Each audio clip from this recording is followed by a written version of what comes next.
Bendiciones nuevamente y gracias por estar en este estudio de Hechos de los Apóstoles. Vamos a iniciar con el capítulo 1 y es bueno saber que este libro nos narra muchas cosas de las cuales hoy en día tenemos que estar al pendiente, porque en este mismo libro es donde inició la iglesia, tal cual como la denominó nuestro Señor Jesucristo, la iglesia verdadera, como dice su palabra, que es el cuerpo de Cristo, aquellos que son encargados de llevar el mensaje de salvación, que son estas buenas noticias que nos ha dado en su palabra.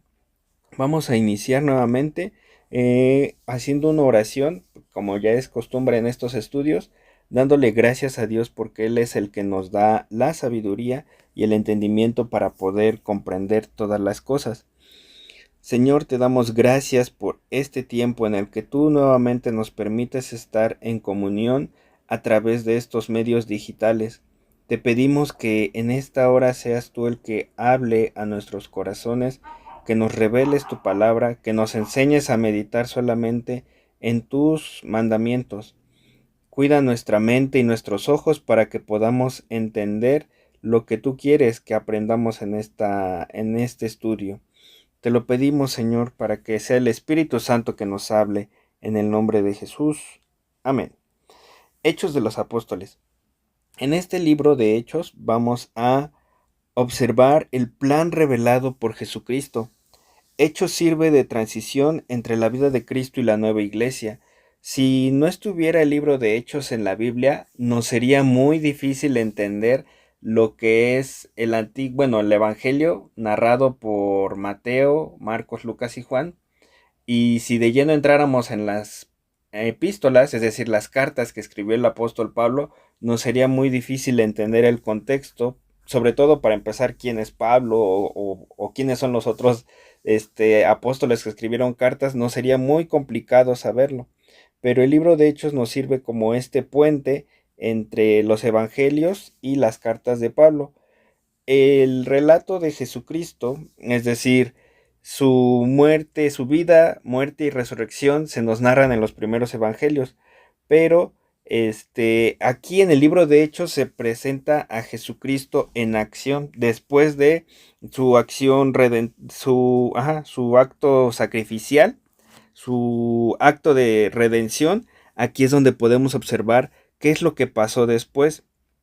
El libro de Hechos es el nacimiento de la iglesia, como les comentaba hace un momento, dado que aquí se narra el origen espiritual del cuerpo de Cristo. Para entender este libro tenemos el siguiente esquema, y como texto base o el versículo clave del libro en general, al menos hasta este punto donde se narra el esquema, es en Hechos 1:8. Vamos a irlo leyendo rápidamente.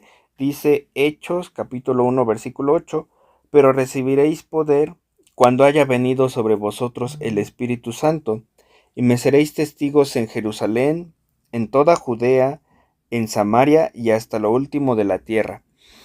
En los capítulos 1 al 7 de Hechos se describe a la iglesia en Jerusalén.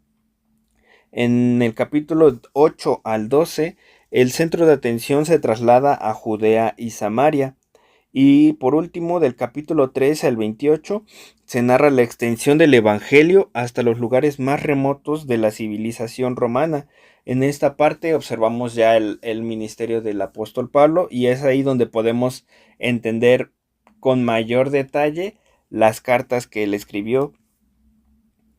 Vamos a ir leyendo poco a poco en el versículo 1 de este capítulo 1 de Hechos.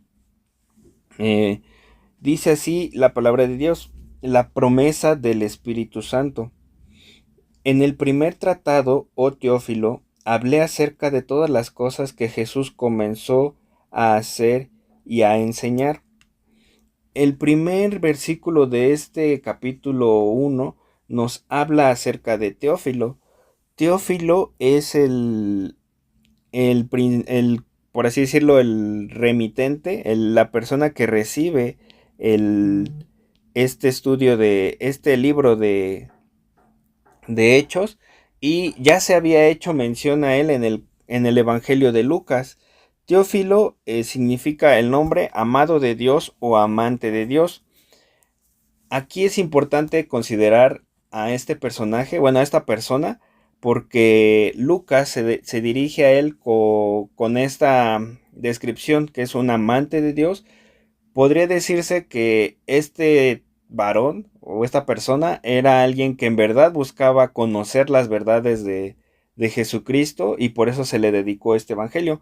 Algunos otros, bueno, se le hizo llegar este mensaje. Algunos piensan que Teófilo posiblemente también era, por así decirlo, el dueño de Lucas. Recordemos que en la antigüedad había esclavos, había siervos. Entonces se podría decir, algunos piensan que Teófilo era el encargado de Lucas, y entonces, pues por eso también tenía cierta como comunicación con él. Posiblemente, no lo sabemos, pero al menos podemos entender que este varón tenía conocimiento del Evangelio, sabía el proceder del ministerio de Jesucristo, y le era interesante o le era importante el saber qué continuaba después de todas las cosas que Lucas ya le había mencionado en el Evangelio. Jesús en este momento, bueno, vamos a ir leyendo poco a poco. En el versículo 2 dice: hasta el día en que fue recibido arriba, después de haber dado mandamientos por el Espíritu Santo a los apóstoles que había escogido. Aquí vemos que el ministerio de Jesucristo sigue en acción. Los mandamientos que le da es a través del Espíritu Santo. Recordemos que en esta parte, en Hechos, se nos narra mucho la obra del Espíritu Santo. Algunos autores inclusive indican que un mejor título para el libro de Hechos es Hechos del Espíritu Santo a través de los apóstoles, porque es en verdad el Espíritu Santo el que hace la obra a través de los escogidos de Dios, de estos varones que Dios, Jesucristo mismo, seleccionó para llevar a cabo esta misión. También observamos que si bien Jesucristo es recibido arriba en el cielo, no quiere decir que Él ya no está, sino que Él sigue obrando y sigue enseñando. Aquí observamos cómo es que los discípulos reciben estas enseñanzas y estos mandamientos, y también es algo curioso de entender lo que ya Cristo les había enseñado desde antes. En el Evangelio de Juan se menciona mucho acerca de que aquel que ama a Dios y que busca agradar a Dios obedece sus mandamientos. En esta parte, el llamado de estos apóstoles es precisamente eso, es un mandamiento para que se lleve a cabo la voluntad de Dios en la tierra. Es por eso que es importante recordar y leer esta parte donde dice que si bien Cristo está arriba, es recibido arriba a la diestra del Padre, no quiere decir que su obra haya terminado. Y eso igual lo podemos entender hoy en día, porque recordamos que Cristo está consciente y atento de cada uno de nuestros actos, de cada una de nuestras acciones. El punto de reconocerle como Señor significa que nosotros le obedezcamos.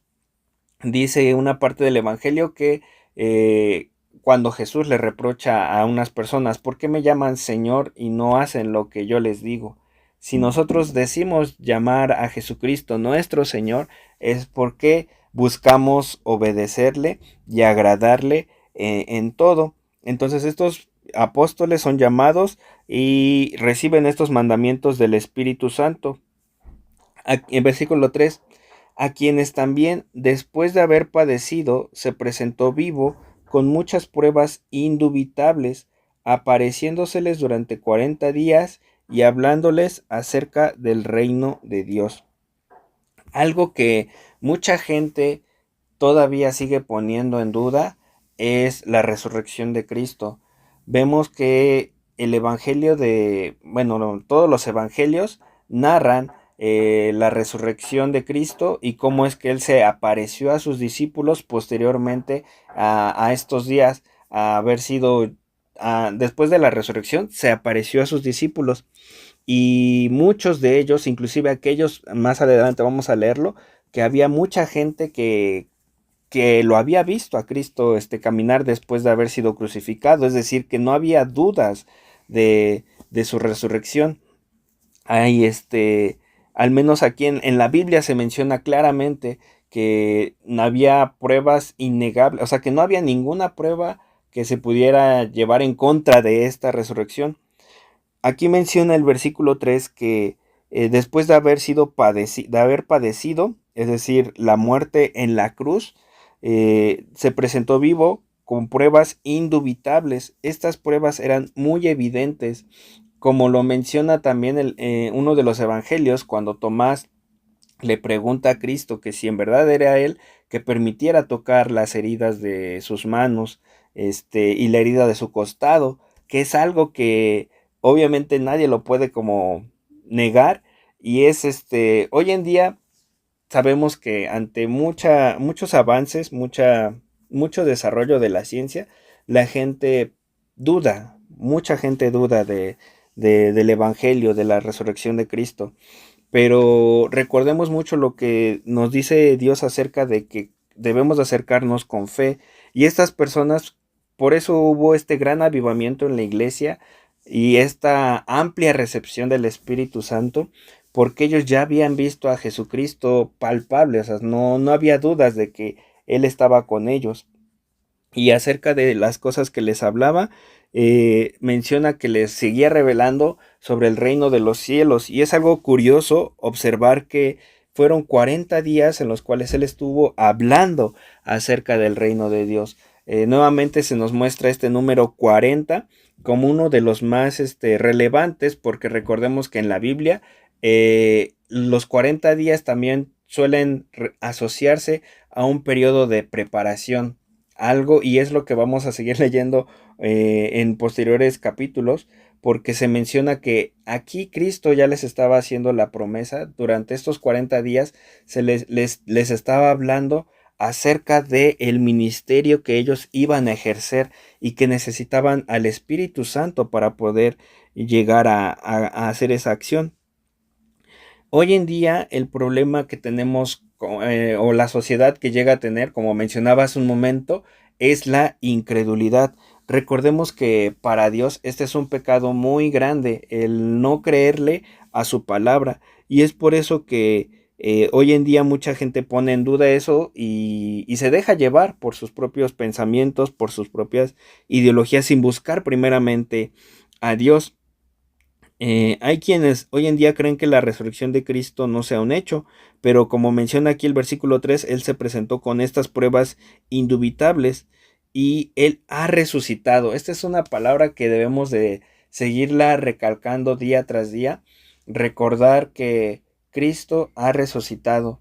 No tenemos que tener dudas de esto, mis hermanos. Si hay alguien que aún duda, que dice que en su corazón tiene esa incertidumbre, en verdad es tiempo de seguir recordando la resurrección de Cristo, y gracias a Dios porque en estos días próximos seguiremos analizando, pues ya saben, lo de la Pesaj, Pascua y todos estos acontecimientos que nos hacen recordar el momento en que Cristo dio su vida, pero también el momento en que Él resucitó, y nos ayuda a conocerle más y saber que Él tiene el control absoluto. Así que si bien hay situaciones en las que en nuestras vidas podemos llegar a dudar de ciertos actos que pedimos a Dios y no suceden, o cosas por el estilo, pero eso no tiene que interferir en nuestra convicción de creer en la resurrección de Cristo. Y como dice su palabra, que así como Él resucitó, también Él nos resucitará en su debido momento. Es algo glorioso, y en verdad que espero que con un corazón muy alegre nos gocemos en esta palabra, porque es algo que no, no debe de pasar desapercibido. Seguimos adelante en el versículo 4, dice, y estando juntos les mandó que no se fueran de Jerusalén, sino que esperasen la promesa del Padre, la cual les dijo, oísteis de mí, porque Juan ciertamente bautizó con agua, mas vosotros seréis bautizados con el Espíritu Santo dentro de no muchos días. El Espíritu Santo es el cumplimiento de la promesa que Cristo les hizo a sus apóstoles para llevar a cabo el ministerio. Es necesario que para que nosotros igual empecemos a dar testimonio, a empezar a compartir el mensaje, a empezar a servir en la iglesia, debemos de tener al Espíritu Santo en nuestro corazón. ¿Cómo lo recibimos? Pues primeramente aceptando a Cristo en nuestra vida, arrepintiéndonos de nuestros pecados, de nuestra antigua manera de vivir, aplicando sus mandamientos, es decir, siendo obedientes a su voluntad. Y obviamente el hecho de nosotros arrepentirnos genuinamente abre las puertas para que el Espíritu Santo empiece a morar en nuestras vidas. Y es lo que necesitamos, es el Espíritu Santo al que necesitamos. Recordemos también que es una persona, no es una cosa, no es una energía, no es alguien. O sea, el Espíritu Santo puede hacer muchas cosas, pero no hay que confundirnos con decir es que es una energía, es como es un calorcito que yo siento. No, la Biblia menciona que es una persona, y como cualquier persona bueno, como una persona más bien dicho, es importante relacionarnos con él. ¿Cómo nos relacionamos? Pues siguiendo, orando, meditando en su palabra, para que así juntamente Él nos revele todas las cosas, porque es otra de las promesas que Jesús le hizo a sus apóstoles y a nosotros, que cuando nosotros recibamos el Espíritu Santo, Él nos dará a conocer todas las cosas. Y es por eso que era importante que ellos esperaran durante ese lapso de tiempo para recibir al Espíritu Santo. El Espíritu Santo, pues es fundamental para llevar a cabo la obra.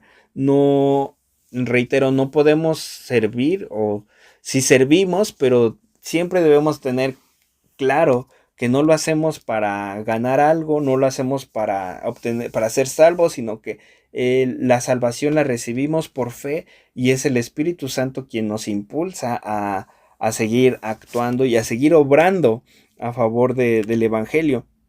El bautismo que el Espíritu Santo nos da es diferente al bautismo en agua. Dice que aquí en el versículo 5 menciona que Juan ciertamente los bautizó con agua, pero ellos serían bautizados con el Espíritu Santo. El bautismo en agua, recordemos que en la Biblia se nos menciona cuando Juan el Bautista predicaba este acto de inmersión en agua, era para arrepentimiento de pecados. Y eso obviamente también lo vamos a seguir estudiando más adelante, cuando se encuentren Apolos y unos discípulos de Pablo, los cuales también ellos conocían ya el bautismo del Espíritu, pero Apolo solamente conocía el bautismo en agua. Eso lo veremos posteriormente en nuestros siguientes estudios, pero algo que nos queda muy claro es esto, que el bautismo en agua era para arrepentimiento de pecados. La gente iba con Juan y reconocía que había fallado a Dios, y entonces él, con un acto simbólico, como un acto simbólico, sumergía a las personas, y ellas volvían a ser levantadas, y testificando esto, que ya eran lavados por parte de Dios. Pero el bautismo del Espíritu Santo es muy diferente.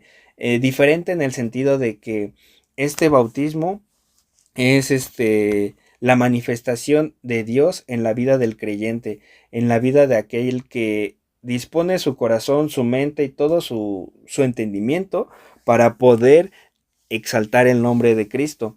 Y ahí, a través de ese bautismo, es cuando el Espíritu Santo se manifiesta de diferentes formas. Algunos hemos llegado a presenciar, quizás gente que tiene manifestaciones físicas de diversas maneras, pero lo que dice la Biblia es que cuando lo veremos también en las posteriores clases, solamente lo adelanto, cuando el Espíritu Santo llega a los discípulos, ellos empiezan a hablar y alabar a Dios en lenguas, como llama de fuego, lo menciona, es decir, con mucho ímpetu, con mucha este, facilidad de palabras, si lo quieren decir así. Pero el punto es que ellos hablan lenguas que no eran sus lenguas nativas, y siempre era declarar la gloria de Dios. O sea, no se trata de sentimientos, se trata de la convicción y la seguridad del Espíritu Santo en la vida de cada uno de nosotros. Este bautismo es lo que coloca al creyente dentro del cuerpo de Cristo, es decir, de la iglesia, la verdadera iglesia. Recordemos también, la iglesia no es un edificio, no se trata de un templo o algo por el estilo. La iglesia es el cuerpo de Cristo, es decir, el conjunto de creyentes que con un mismo espíritu, este mismo Espíritu Santo, están unidos a través de Cristo. El otro aspecto que nos menciona este capítulo 1 del libro de Hechos es acerca de la ascensión. En esta parte vamos a leer rápidamente, dice el versículo 6, la ascensión. Entonces los que se habían reunido le preguntaron diciendo, Señor, ¿restaurarás el reino a Israel en este tiempo? Recordemos que el pueblo judío esperaba el cumplimiento de la promesa que Dios le hizo al rey David. ¿Cómo era esto? Bien, vemos que desde los evangelios, cuando Jesús empieza a predicar, muchos ya lo reconocían como el Hijo de Dios, el Mesías que estaba profetizado. Y es verdad, pero había muchos otros que dudaban, y cuando Cristo es crucificado, muchos, como menciona la Biblia, de sus discípulos fueron esparcidos porque al menos ya habían perdido la esperanza al pensar que este Mesías pues no era el que ellos creían. Al principio sí lo seguían, pero al momento de ver que era crucificado, se separaron. Y aquí muchos igual pues seguían dudando, ¿no? Decían, pues no era el Mesías que decía ser, ¿no? Porque pues no instauró el reino de David, no hizo lo que muchos querían que hicieran. Y recordemos lo que Cristo le decía a Pilato, que su reino no era de este mundo. Y a pesar de eso también recordemos, para aquellos que han seguido que siguieron el estudio de Apocalipsis, recordemos que vendrá un día en el que Cristo instaure su reino aquí en la tierra. Su reino es celestial. Los reinos de este mundo son pasajeros, pero su reino eterno es para siempre. Entonces es verdad que ellos le volvieron a preguntar esto. Algunos pensarán, bueno, si ya habían visto que Cristo resucitó, si ya habían visto que Cristo hizo muchas cosas, como por qué le preguntan eso si él también ya les había dicho que su reino es de los cielos. Nuevamente, pareciera que los discípulos son como que necios y decir, no, yo quiero un rey aquí en la tierra ya, pero estos varones, la mayoría, eran judíos que ya estaban familiarizados con esta promesa. Ellos no es porque se afanaran, sino ya veían más allá de lo que en ese tiempo estaba. Ellos pensaban que ya era el tiempo para que Cristo cumpliera lo que se nos menciona en el libro de Apocalipsis. Pero, ¿qué es lo que les dice Jesús? Dice que solamente el versículo 7, no os toca a vosotros saber los tiempos o las sazones que el Padre puso en su sola potestad.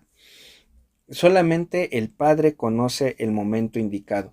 Y esta palabra también se nos revela a nosotros, o se nos da a conocer para nuestra aplicación de la misma manera.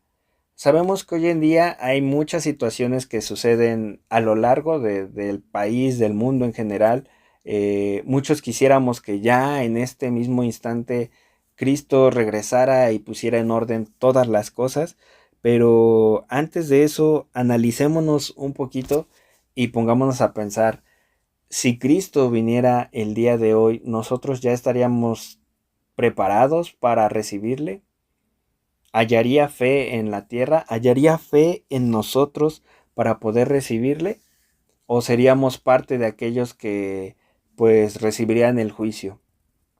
Es verdad que aquellos que ya han recibido a Cristo no hay ninguna condenación en ellos, pero también este tiempo, el tiempo de gracia, es un momento para que nosotros nos sigamos preparando para poder llegar a la presencia de Dios, como dice el apóstol Pablo en Tesalonicenses, si no mal recuerdo, que nos presentamos delante de Dios como obreros aprobados que no tienen nada de qué avergonzarse. Este tiempo, el tiempo en que Cristo ha permitido que vivamos, es para que nos preparemos y sigamos compartiendo el mensaje. El hecho de que solamente el Padre conozca lo que va a suceder es tan importante porque sin esta parte, o sea, si los discípulos cuando mencionan en este versículo que ya querían recibir el reino o pensaban que ya se iba a recibir el reino, si eso hubiese sido, ninguno de nosotros, los que no somos parte del pueblo judío, hubiésemos pertenecido a la iglesia. Es decir, estaríamos perdidos si Cristo hubiese restaurado el reino en ese tiempo. Pero el plan de Dios siempre ha sido que la humanidad se arrepienta. Dice el apóstol Pedro que no es que Dios retarde su promesa, sino que Él busca que todos sigamos al arrepentimiento, que todos busquemos arrepentirnos, y es el tiempo hoy que Dios ha permitido para que tú, tu familia, tus amigos, tus conocidos conozcan de Dios y que juntamente pues le adoremos como iglesia, como un solo cuerpo. Dice en el versículo 8, pero recibiréis poder cuando haya venido sobre vosotros el Espíritu Santo, y me seréis testigos en Jerusalén, en toda Judea, en Samaria y hasta lo último de la tierra. Aquí observamos también otro aspecto muy importante, y es que a nosotros, la iglesia, nos toca proclamar el Evangelio a todo el mundo. Cuando Cristo les hace esta declaración a sus discípulos, les menciona: no les corresponde a ustedes conocer el tiempo, pero sí les corresponde ser testigos en Jerusalén, en Judea, en Samaria y hasta lo último de la tierra. Aquí observamos también otro aspecto muy bueno de Jesucristo, y es muy acorde a lo que mencionamos hace unos instantes acerca de la promesa del Espíritu Santo. En el Evangelio de Juan, si no mal recuerdo, cuando Cristo les menciona que iba a mandar a un consolador, es decir, a alguien que iba a estar en lugar de él para revelarle las cosas, para dar a conocer el Evangelio y no dejarlos solos. Ese es algo también muy fundamental hoy en día que debemos de entender, y es que Cristo no nos ha dejado solos. Él sigue obrando a través del Espíritu Santo, y esta parte que observamos, que leemos acerca de que Él va a las nubes, Él está arriba con el Padre, pero en su representación, en su lugar, está el Espíritu Santo. Y es el que nosotros necesitamos para tener ese poder. Ahora, no hay que malinterpretarlo, porque quizás algunos lleguen a pensar que el poder se refiere a que pues yo tengo toda la fuerza, soy así bien físicamente fuerte, no, todo lo puedo en Cristo que me fortalece y levanto 100 kilos. No, no se refiere específicamente al poder físico, sino está hablando de un poder espiritual. Y este poder espiritual es muy importante porque la iglesia, es decir, una persona, nosotros, tal cual, sin el Espíritu Santo, no tenemos nada no tenemos ningún tipo de poder. Es decir, es necesario que tengamos al Espíritu Santo para poder obrar. Si lo hacemos con nuestras propias fuerzas o con nuestro propio entendimiento, fallaremos. Y más adelante lo observaremos en algunos ejemplos en este mismo libro de Hechos, solamente para, quizás algunos ya lo han leído, acerca de cuando Ananías y Zafira tratan de engañar al Espíritu Santo, es decir, ellos quisieron obrar por sus propias fuerzas en lugar de consultar al Espíritu Santo.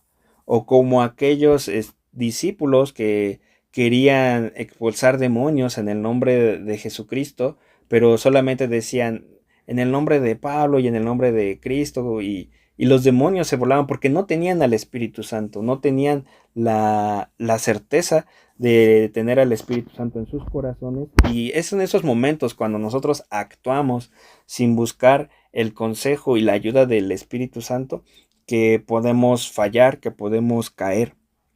Pero aquí Cristo nos asegura que es necesario el Espíritu Santo para poder ser testigos. Y aquí hay otro punto principal que quisiera ampliar con respecto al versículo clave que mencionaba hace un momento, que es Hechos 1:8. Nuestro trabajo es promulgar la palabra de Dios. Como iglesia, les mencionaba, es nuestro... Cuando uno viene a ser hijo de Dios, este es el propósito, uno de los propósitos principales, el dar a conocer el Evangelio. Sabemos que Dios nos ha traído a este mundo con un propósito en específico, cada persona tiene un propósito en específico, pero uno que compartimos todos es el dar a conocer el Evangelio. Y aquí menciona en Jerusalén. ¿Cómo se aplica eso a nosotros hoy en día? Bueno, que debemos de dar a conocer a Cristo en nuestro lugar natal, es decir, aquí donde estamos, en Puebla, en Ciudad de México, en el estado, donde quiera que tú te encuentres, es donde tú debes empezar a dar a conocer el Evangelio. ¿Y cómo empezamos también en eso? Pues con nuestra propia casa.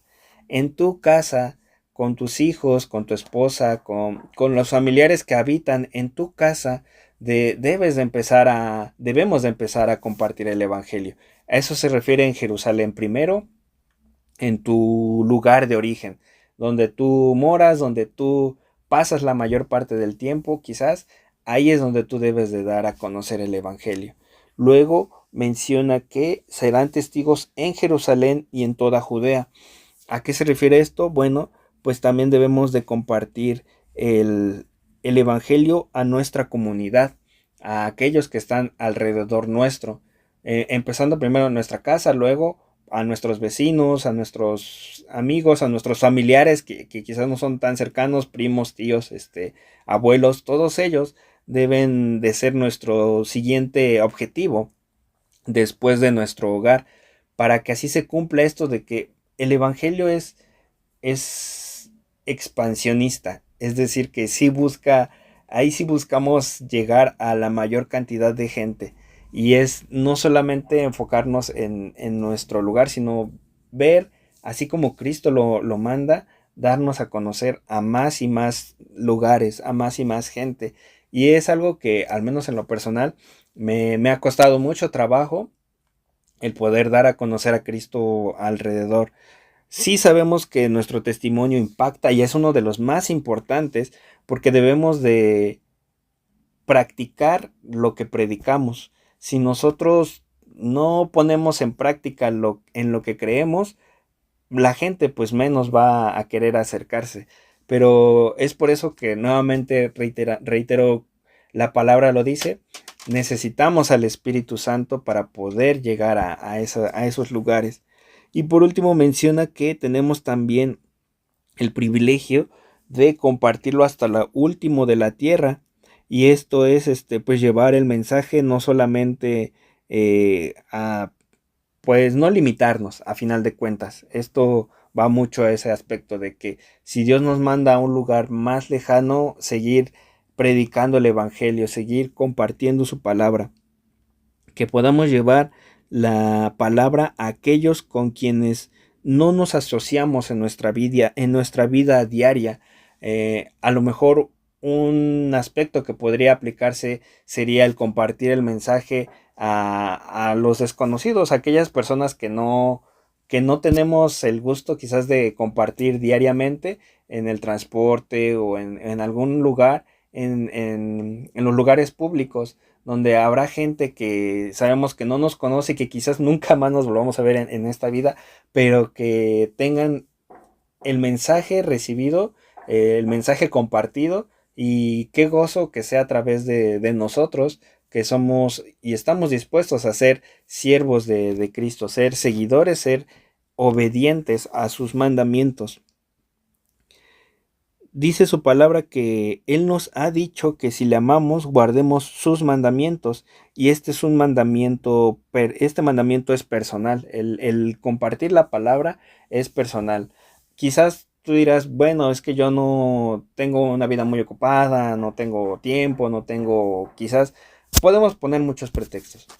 Pero si empezamos desde nuestro hogar, desde nuestra casa, compartiendo, igual recordándonos a nosotros el Evangelio, porque muchas veces con las presiones del día a día se nos olvida que la importancia que acabamos de leer a su momento acerca de la resurrección, acerca del Espíritu Santo, acerca de la obra del Espíritu Santo, son muchas cosas que a veces con el atareo del día a día se nos llegan a olvidar, pero si empezamos desde nuestro hogar, compartiendo con los nuestros y poco a poco Dios va a ir poniendo a través del Espíritu Santo esa convicción para no quedarnos callados. Y gracias a Dios, si solamente hay una persona en tu trabajo a la que le has hablado, eso hay que seguir orando para que dé fruto y que mucha más gente llegue a ese lugar. Me gusta mucho no sé si alguien ha visto esta película que se llama Hasta el último hombre. Narra la historia de rápidamente les comento esto, narra la historia de un cristiano, de un varón cristiano de la Segunda Guerra Mundial, que él se negaba a matar gente, es decir, no por medio del evangelio, bueno, de la palabra, él estaba convencido que matar estaba mal, es un pecado. Entonces él decidió apoyar en la guerra, pero como médico, como una persona como médico militar, entonces, o paramédico. El punto es que hay una escena en esta película donde este varón empieza a rescatar a mucha gente. Bueno, llegan al terreno de batalla y son sorprendidos por el enemigo. Entonces muchos de sus compañeros caen y él no tenía un arma, pero empezó a rescatar a mucha gente, a muchos de sus compañeros. No recuerdo el número específico, pero menciona la película, bueno, la historia que esta persona pasó toda la noche rescatando a sus compañeros. Y hay una parte donde menciona que le dice a Dios, solo un hombre más, solo un hombre más, solo una vida más. O sea, él rescataba, no sabía, no llevaba la cuenta, pero solamente rescataba a alguien más y le pedía a Dios, dame la fuerza para rescatar a uno más, a una persona más. Y así, esa misma enseñanza, gracias a Dios por su vida de este varón, nos traslada al punto de lo espiritual, de que si así como le compartimos a una persona, que quizás tuvimos la facilidad de hacerlo, que no nos quedemos con eso, sino que busquemos a alguien más, que busquemos llamar a más gente al arrepentimiento, pero sabemos que el Espíritu Santo es el que hace la obra, lo necesitamos a Él para seguir adelante.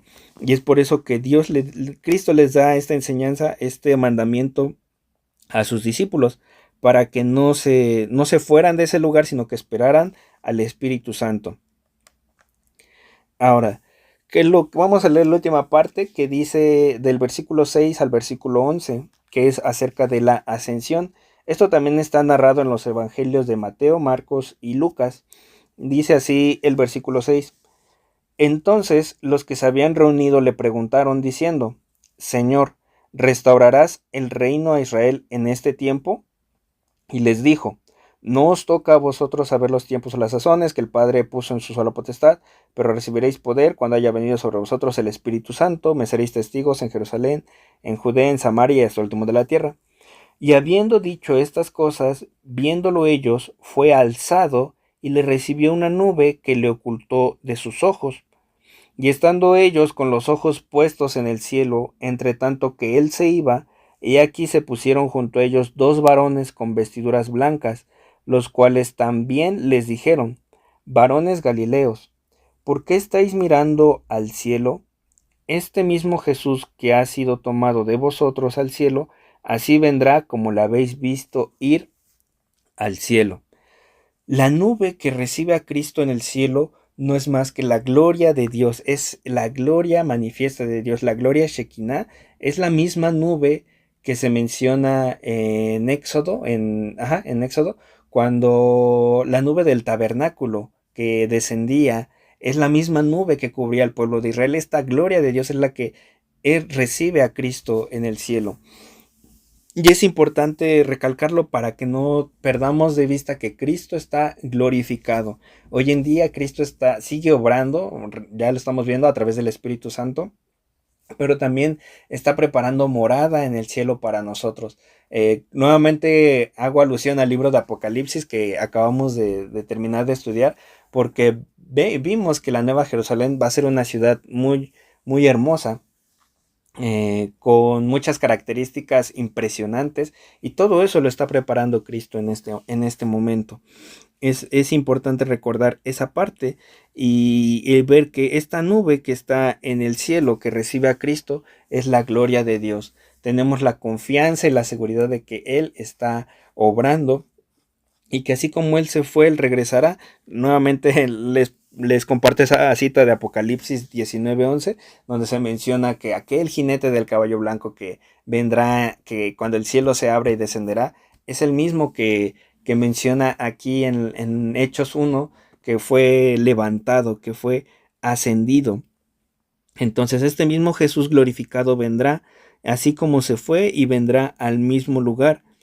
Rápidamente les comparto lo que dice Zacarías 14:4. Dice: y se afirmarán sus pies en aquel día sobre el monte de los olivos que está enfrente de Jerusalén al oriente, y el monte de los olivos se partirá por en medio hacia el oriente y hacia el occidente, haciendo un valle muy grande, y la mitad del monte se apartará hacia el norte y la otra mitad hacia el sur.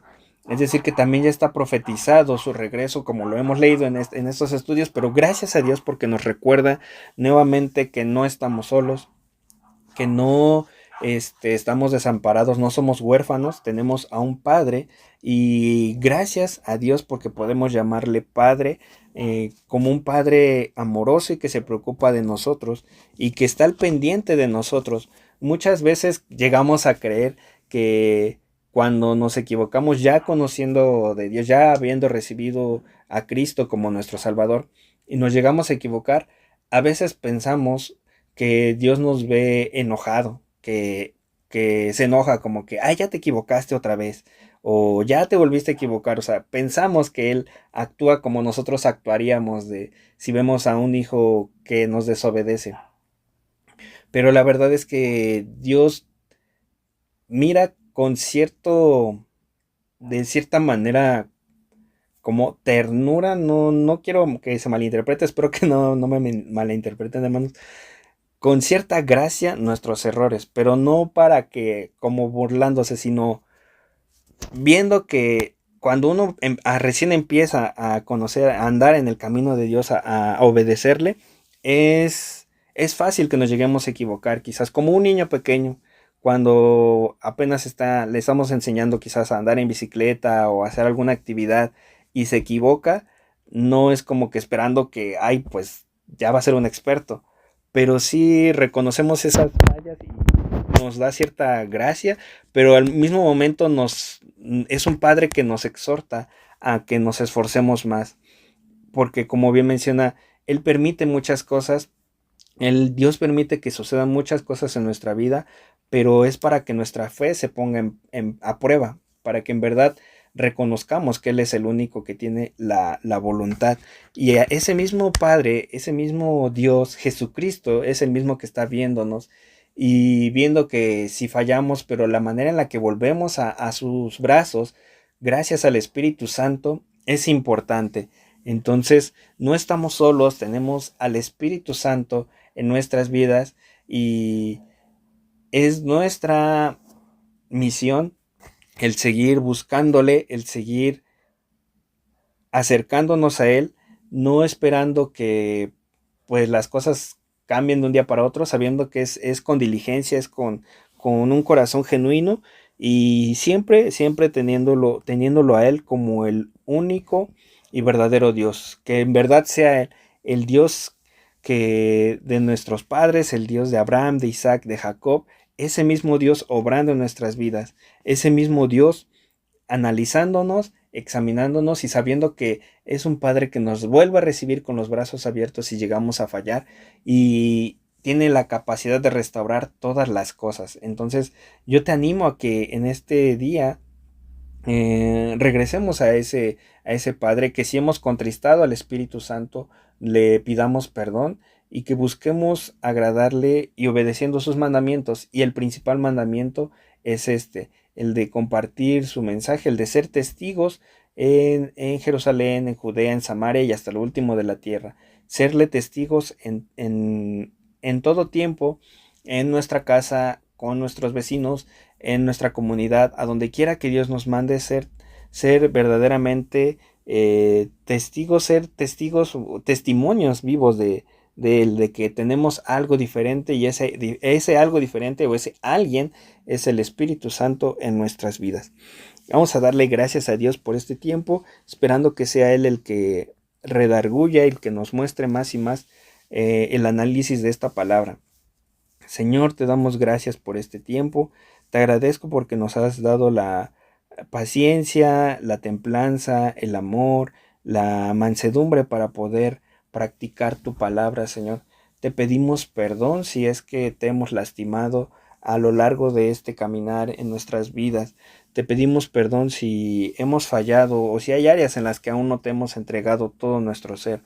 Te pido que cada persona que escuche esta enseñanza sea ministrada, sea redarguida con tu amor y que busquemos juntamente adorarte como iglesia, como la verdadera iglesia, aquella que ora, que lee tu palabra, que medita en tus enseñanzas, que comparte el pan, que no seamos ajenos a todo lo que tú nos has enseñado, sino que busquemos las maneras de obedecerte y darte gloria solamente a ti. Quita todo afán y ansiedad de nuestras mentes y ayúdanos a permanecer firmes en tus palabras. En el nombre poderoso de tu Hijo amado Jesús. Amén.